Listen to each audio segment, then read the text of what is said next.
Olá, boa noite, bem-vindos ao JG que está começando agora. Acompanhe aqui comigo o que é destaque hoje. Agosto não. Secretaria de Estado de Saúde suspendeu o retorno das aulas do terceirão do ensino médio, que estava previsto para o próximo dia 10. No Gapara, quem vê a entrada do bairro não imagina a situação dentro. Falta infraestrutura. A gente pede que se faça através da solicitação, seja do Legislativo, né, juntamente com o Executivo e a empresa Vale, para que venha priorizar em políticas públicas aqui na nossa comunidade. Mudanças. 3 suplentes assumem cadeiras no Legislativo Estadual e a secretária adjunta de Saúde assume o comando da pasta. Natália Mandarino substitui Lula Filho. Abertas inscrições para 800 vagas de cursos de pós-graduação gratuitos pela Universidade Estadual do Maranhão.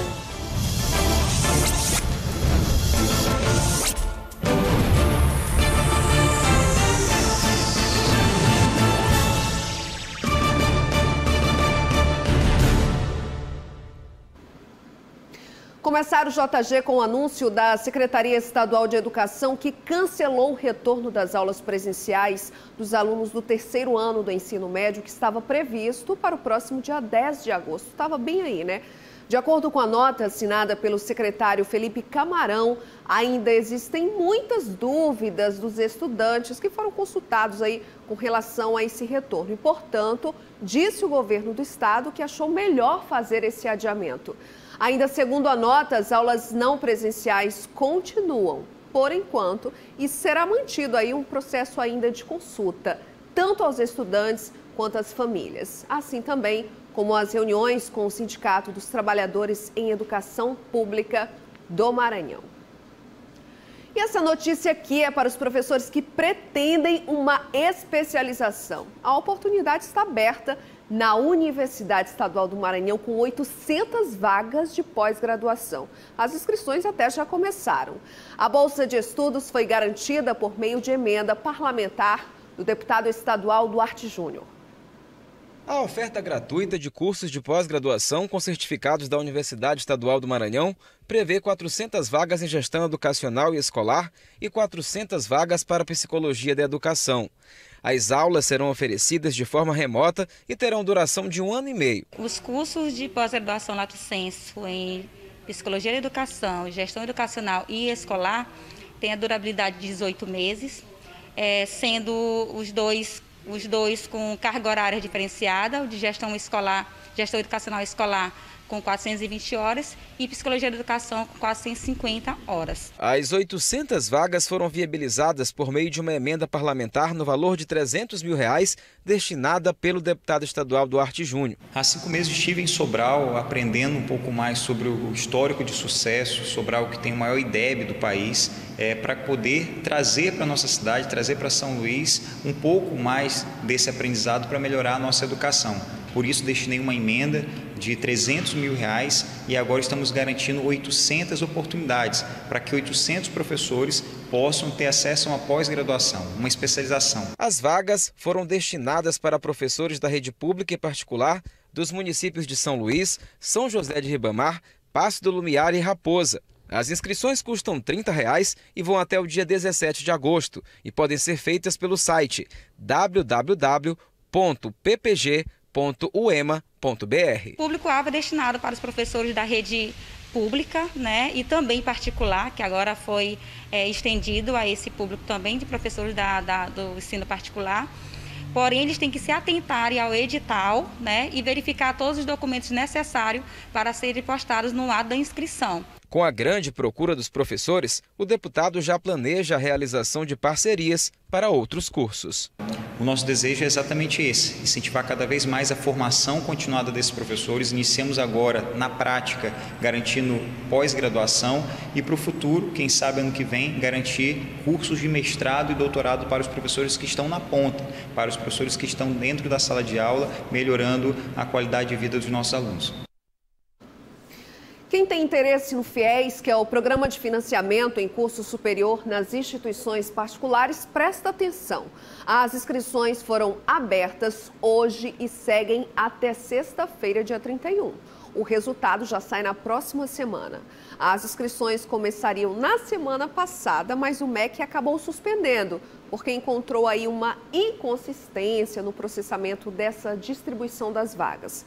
Cuidado aí para não perder esse prazo depois desse adiamento. Uma outra notícia, olha só, terminou hoje o prazo para os candidatos pré-selecionados na primeira chamada do ProUni comparecerem às instituições de ensino, também entregar os documentos. Quem perdeu aí esse prazo que acabou hoje já está desclassificado. E olha agora a situação dos moradores do Gapara, em Cidade Nova. A falta de infraestrutura é um problema bem antigo que atrapalha o sistema de coleta de lixo e também a mobilidade urbana. Há décadas, a comunidade espera por melhorias. Na avenida principal do bairro Gapara, o asfalto é visto, mas nas ruas dentro da comunidade, os moradores são obrigados a andar em meio a pissarra e mato. Há anos, quem mora por aqui reclama da falta de infraestrutura.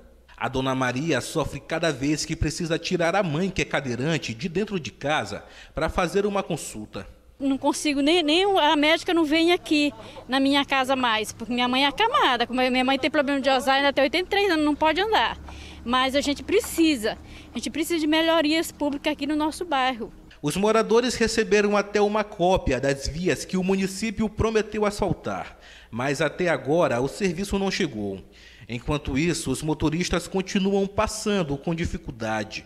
O caminhão que coleta o lixo já nem entra mais e só retira os materiais que ficam na entrada de cada rua. A situação fica muito mais complicada durante o período chuvoso. Isso porque todo esse barro aqui vira uma verdadeira lama. E com isso, veículos como transporte por aplicativo e ambulâncias não conseguem entrar nessas ruas para atender a comunidade. Mas não são apenas os buracos e a falta de asfalto que incomodam os moradores. No Gapara não há uma praça, nem grandes unidades de saúde, e há apenas uma escola que, segundo a comunidade, não é suficiente para atender à grande demanda. Nós temos uma escola sufocada de aluno, viu? Onde nem um poço artesiano a prefeitura não providencia. Os moradores até tinham esperança que as melhorias iriam chegar, já que o Gapara fica próximo à multinacional Vale, empresa que chegou a fazer serviços por meio de um termo de ajustamento de conduta. Mas os benefícios não contemplaram a comunidade. A gente já fizemos até também diálogo com a própria empresa, identificando os problemas da comunidade, e a gente pede que se faça, através da solicitação, seja do legislativo, né, juntamente com o executivo e a empresa Vale, para que venha priorizar em políticas públicas aqui na nossa comunidade. Quem vive na comunidade desde a fundação, como o seu José, tem a sensação de viver num local esquecido pelo poder público. Pelo tempo que a gente já vive aqui, por 26 anos, já era para a gente ter alguma coisa, né? Até agora a gente ainda não tem nada. Você viu aí na reportagem que os moradores citaram a Vale, que a estatal não teria cumprido com a decisão da Justiça com a contrapartida social e investimentos lá na região. Bom, em nota, a Vale disse que desconhece esse termo de ajustamento de conduta em relação às melhorias lá na região do Gapara, mas que mantém canais de diálogos com as comunidades. Já a Prefeitura de São Luís não respondeu ao nosso contato. Você sabia que hoje seria um feriado, dia de adesão do Maranhão à independência do Brasil? Vamos ver como é que foi a movimentação hoje num feriado atípico, né? Tem outras notícias também. É logo mais depois do intervalo, eu volto já.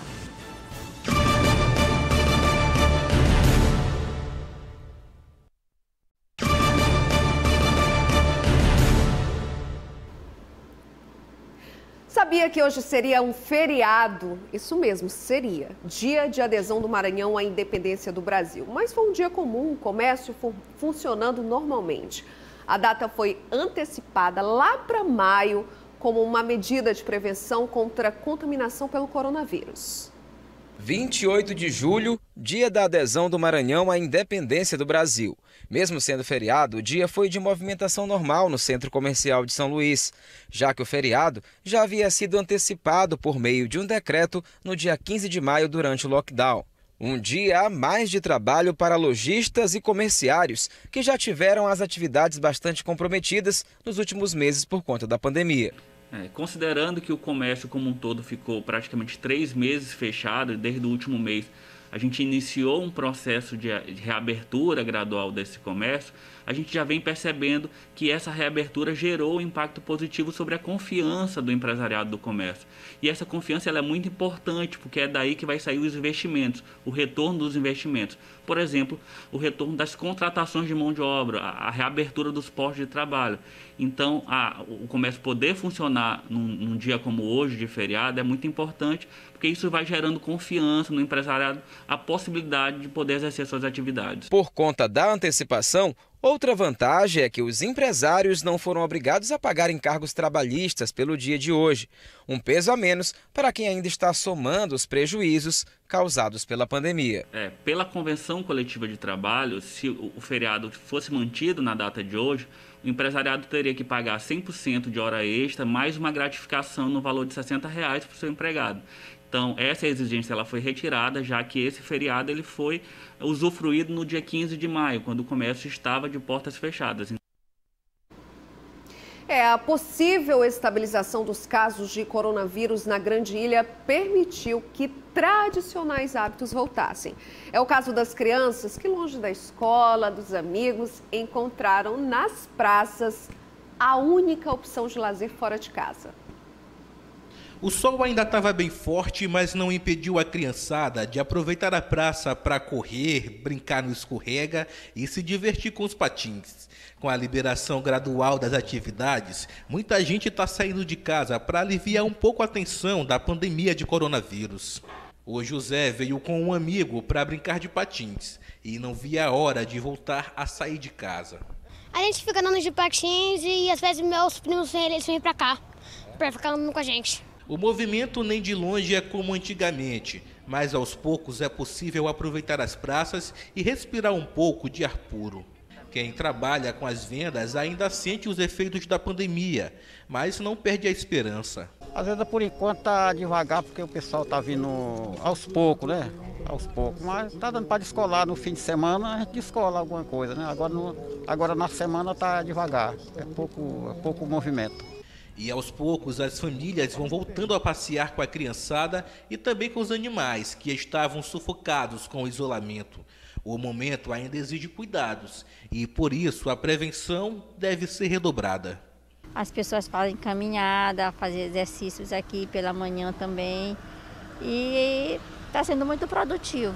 Aí mesmo ainda está devagar porque a gente tem que ter precaução, né? Mas está sendo muito bom. Aos poucos a gente vai voltando ao normal. Agora uma pausa para aquela dica especial aqui no JG. A gente sabe que neste momento difícil toda ajuda é bem-vinda. Por isso, a Equatorial Maranhão traz de volta a promoção Energia em Dia. É uma promoção pensada para realmente ajudar as pessoas. São sorteios todo mês de um ano de supermercados de R$500. Isso mesmo, um ano de supermercado de R$500 por mês. É uma boa notícia, não é? E tem também 2 sorteios mensais de um ano de bônus de R$250 para pagar a sua conta de energia elétrica. E ainda tem prêmio extra. 15 casas serão contempladas com R$12 mil. O que você vai fazer com esse dinheiro todo? Pode trocar os eletrodomésticos de casa e ainda fazer aquela reforma dos sonhos. E no final da promoção tem o sorteio de um carro 0 quilômetro. Eu vou te falar, hein? São prêmios que vêm na hora certa, justo quando todo mundo está precisando. Para participar é bem simples, gente. Basta estar em dia com a Equatorial. Não fique de fora. Faça o seu cadastro em energiaemdia.equatorialenergia.com.br. Mais do que nunca nesse momento, conte com a energia da Equatorial Maranhão. Agora o intervalo, eu volto já com um dia agitado no cenário político local. Teve nova secretária de saúde que assumiu a pasta lá na Prefeitura de São Luís também e mudanças no quadro da Assembleia Legislativa. O nosso intervalo é bem rápido e eu volto também com o Marcos Saldanha, já já.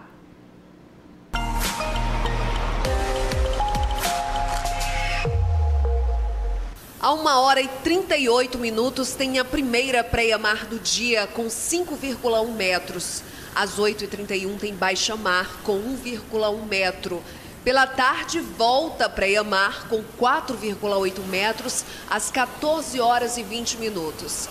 E a quarta-feira termina com baixa mar de 1,3 metro, que começa a partir de 20 horas e 40 minutos.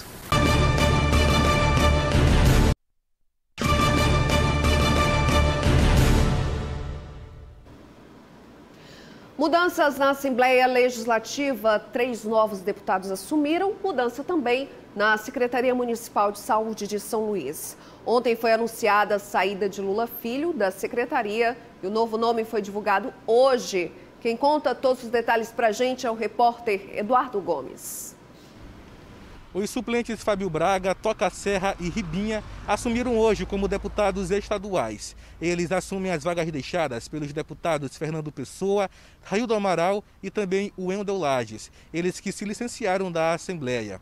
Lembrando que Fábio e Toca Serra já haviam assumido na legislatura passada e Ribinha assume pela primeira vez uma cadeira na Assembleia. E nós acompanhamos esse primeiro discurso dele. Sinceramente, acho que não tenho ainda o que comemorar. Terei ou não, quando terminar a minha missão aqui. Se conseguir olhar para trás e dizer, foi curta a minha passagem no parlamento, mas foi relevante. Aí sim, terei o que comemorar. Bom, já na Câmara Municipal de São Luís, hoje começou a ser votado a LDO. E também a Prefeitura de São Luís anunciou Natália Mandarino como a nova secretária de saúde do município. Natália já era adjunta da pasta e também já havia assumido a direção do Hospital da Mulher. Ela assume a vaga deixada por Lula Filho, que foi exonerado da pasta no último sábado. Lembrando que o Lula está sendo investigado pela Polícia Federal na Operação Cobiça Fatal, pelo suposto superfaturamento na compra de 320 mil máscaras durante a pandemia de coronavírus. Eduardo Gomes, para o Jornal da Guará. E a gente continua aí colando o noticiário político aqui no JG com o Marcos Saldanha, que já está aqui conosco no estúdio. Marcos, boa noite, muito obrigada. Boa noite, Bianca, tudo bom? Bem-vindo. Marcos, tem muitas pautas locais, mas você vai trazer para a gente uma reflexão nacional. No intervalo a gente estava conversando aqui sobre dois partidos muito importantes deixaram de fazer ali da base de apoio do presidente Bolsonaro. E a pergunta que eu te fiz em off, eu vou te fazer agora, Marcos. Você vai explicar pra gente quais são os partidos, a importância de cada um. Mas eu quero saber, Bolsonaro perdeu com isso? Olha, Bianca, sem dúvida nenhuma. Faz tempo, eu diria que desde a redemocratização do Brasil, que o PMDB, que agora virou MDB, está no governo. Foi assim com o Fernando Collor de Mello, teve o vice que depois do impeachment assumiu, o Itamar Franco, era do PMDB.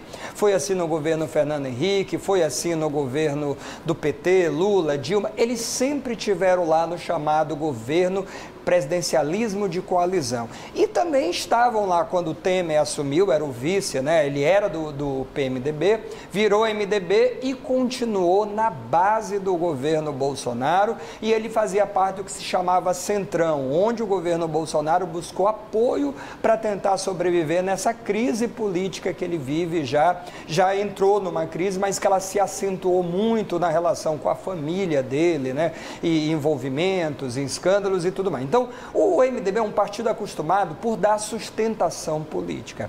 E o MDB decidiu que ele agora não vota mais as pautas do governo. Segundo o partido, eles vão votar a parte nacional. O que isso significa? Que as pautas que antes o MDB fechava em apoio, independente do que pensava com o governo Bolsonaro, agora vai agir por conta própria. E isso faz uma diferença enorme, porque nós estamos falando de um grande número de deputados federais, estaduais, senadores e, sobretudo, um partido que tem vamos dizer assim, ele caminha muito bem nos municípios brasileiros, é um partido muito acostumado a fazer eleições municipais. Então, isso pode dar dois indícios muito importantes. O primeiro é esse que você me perguntou e eu estou falando, que é indiscutivelmente o enfraquecimento do governo Bolsonaro. O segundo é que o partido realmente agora vai caminhar para tentar se reinventar. reinventar. A presidência do partido agora entendeu que é necessário rejuvenescer o partido e que nessas eleições municipais faz toda a diferença. Ou seja, o partido do presidente não saiu, talvez não saia tão cedo e ele abre espaço, a gente já tinha falado isso agora, para os antigos aliados procurarem buscar o seu próprio caminho. É natural isso na política.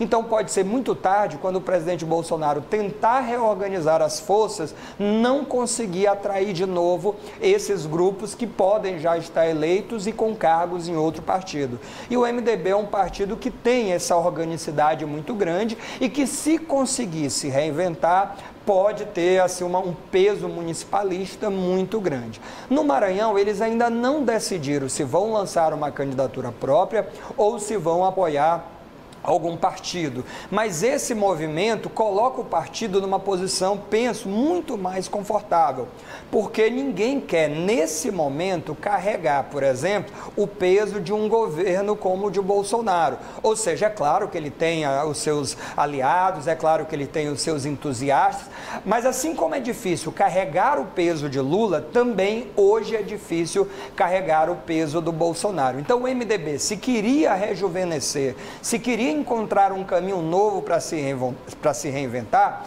e percebeu que existe espaço na direita para isso, parece que vai fazendo um caminho interessante. Agora é preciso ver se de fato vai ter resultado aí nas urnas, porque quem decide tudo é o povo na hora de votar, né?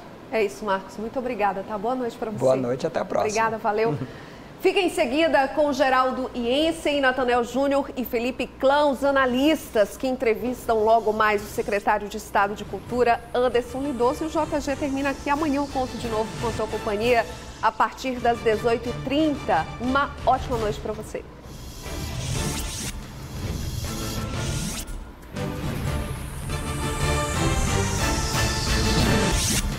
Hoje acabamos diferente.